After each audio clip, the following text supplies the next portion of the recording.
حضرت امیر المؤمنین ایدہ اللہ تعالی فرماتے ہیں، ایک روایت میں آتا ہے سلیمان بن عمر بن احوس اپنے والد عمر بن احوس رضی اللہ تعالی عنہ کے واسطے سے ایک لمبی روایت کرتے ہیں جو حضرت صلی اللہ علیہ وسلم کے حجۃ الوداع کے موقع پر آپ نے فرمایا تھا۔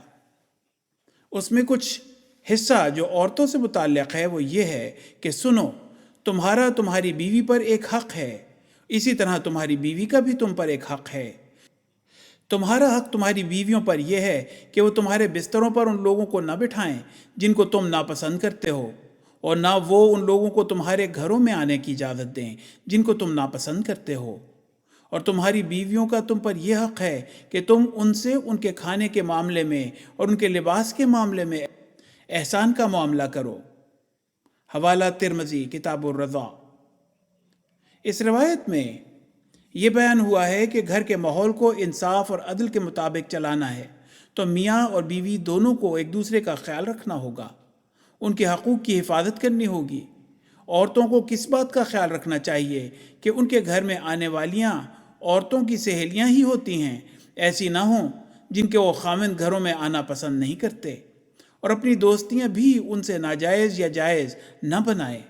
اگر خاوند پسند نہیں کرتا کہ گھروں میں یہ لوگ آئیں تو نہ آئیں۔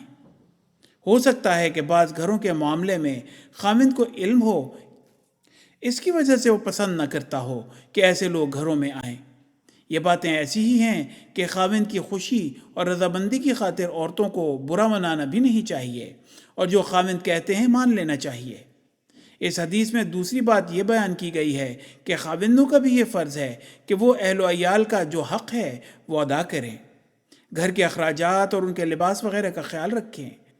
اس کی وضاحت تو میں پہلے ہی کر چکا ہوں۔ حضرت اقدس مسیح موعود علیہ السلام مردوں کے لیے فرماتے ہیں، دل دکھانا بڑا گناہ ہے اور لڑکیوں کے تعلقات بہت نازک ہوتے ہیں۔ جب والدین ان کو اپنے سے جدا اور دوسرے کے حوالے کرتے ہیں تو خیال کرو کہ کیا امیدیں ان کے دلوں میں ہوتی ہیں، اور جن کا اندازہ انسان عاشروہن بالمعروف کے حکم سے ہی کر سکتا ہے۔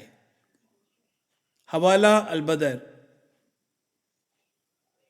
حوالہ خطبہ جمعہ فرمودہ 5 مارچ 2004۔